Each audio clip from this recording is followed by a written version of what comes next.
From JBS Studios in Greater New York, this is the JBS News Update with Teisha Bader. I'm Teisha Bader with the JBS News Update for Friday, November the 30th, 2018. 2 Israelis were hurt today in what is suspected to have been a terror attack in the southern Israeli resort city of Eilat. The suspect is a Jordanian national who, according to Haaretz, just began working at the port yesterday. He is said to have attacked 2 Israeli co-workers with a hammer, moderately to seriously injuring them. The 2 were taken to a nearby hospital for treatment. Another worker from Jordan, who reportedly tried to restrain the assailant, was lightly injured. The attacker was arrested and taken for questioning. The IDF is not commenting on reports last night of airstrikes in Syria, but did respond to a claim from Russian news site Sputnik that an Israeli plane had been shot down over Syria, which the IDF said was completely false. The IDF also did say that Israeli troops found remnants of what seemed to be a Syrian anti-aircraft missile in the Golan Heights last night, and were investigating that. Some 10,000 Palestinians took part today in riots at the Gaza border fence with Israel, with some burning tires and throwing rocks and fire bombs at Israeli soldiers who responded with tear gas and, in some cases when necessary, live fire. One Palestinian teenager was arrested trying to set fire to the security fence. The Hamas-run Gaza Health Ministry said 28 Palestinians were injured in the riots. Israel police are looking into what seemed to be a price tag or hate crime attack in the West Bank Palestinian village of Jabba, where a building and several vehicles were vandalized with slogans of revenge spray painted on them, apparently referencing what the Khan public broadcaster said was a demolition yesterday by Israel police of an illegally built restroom facility in the nearby Jewish settlement of Bat Ain. A follow-up now to a story we reported to you about yesterday. CNN political commentator and Temple University professor Mark Lamont Hill was reportedly fired from his position at CNN following outrage over comments he made earlier this week at the United Nations.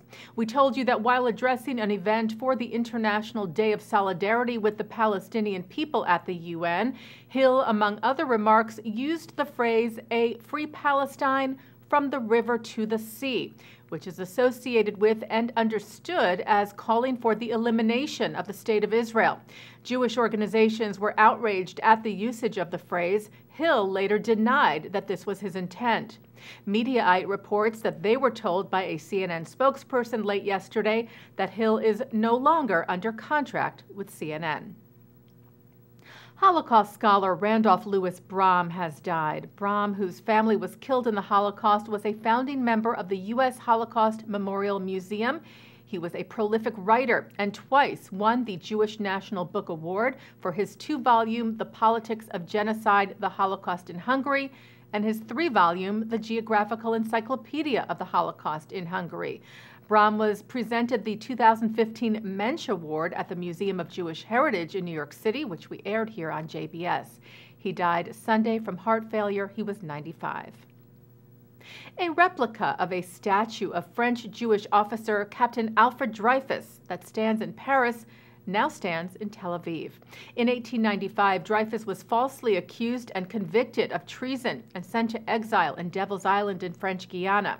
Later, writer Émile Zola's J'accuse blamed Dreyfus's wrongful conviction on anti-Semitism, which led to his exoneration.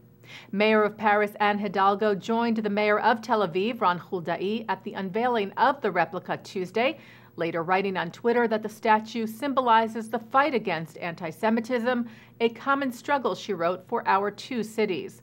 Also in attendance, Ynet reports Dreyfus's great-granddaughter, Yael Pearl Ruiz, and her close friend, Zola's great-granddaughter, Martine LeBlanc Zola. Ruiz said her family was moved by the statue being in Israel, saying it brings closure to her great-grandfather's ordeal. Well, the Jewish Festival of Lights, Hanukkah, begins this Sunday night, and the American Jewish Committee announced a Hanukkah initiative in support of religious freedom around the world. 8 nights for religious rights. AJC CEO David Harris explained Hanukkah has 2 universal messages. First, he said, never take religious freedom for granted. We are blessed in America, but we should always recall that our freedom also entails mutual respect and the principle of live and let live. Secondly, Harris said, in too many countries, freedom of religion is either non-existent or severely restricted. The AJC said they are highlighting the situation of 8 religious communities under threat around the world, including the Yazidis in Iraq, the Greek Orthodox Christians in Turkey, and Jews in Europe, encouraging people of all faiths to join them in shining a light where darkness remains. Taking a look now at our programming for tonight on JBS for Friday, November the 30th. Live Shabbat services are coming up at 6 o'clock from New York City's Central Synagogue, followed by Israeli singer and musician David Broza in concert. At 8, historian Simon Shama speaks at the 92nd Street Y. At 9, it's the film Time to Say Goodbye. And at 10:30, Avraham Tal on Musica. And right after this newscast tonight at 5:30, a look at this week's Torah portion.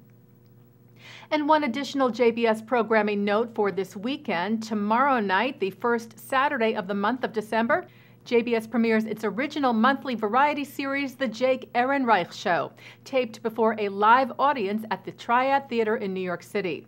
Jake's guests on the series premiere is comedian and impressionist extraordinaire Marilyn Michaels and Alan Dershowitz, as you've never seen him before, reminiscing about his youth in the Catskills and doing his own version of the Alan Sherman classic, Hello Mutta, Hello Fada. The Jake Ehrenreich Show debuts this Saturday night at 8 p.m. with an encore at 1 a.m. And the program will be repeated many times throughout the week. So make a note to share in the fun, laughter, and Yiddishkeit with Jake Ehrenreich on the Jake Ehrenreich Show right here on JBS, celebrating all things Jewish. I'm Teisha Bader. Shabbat Shalom.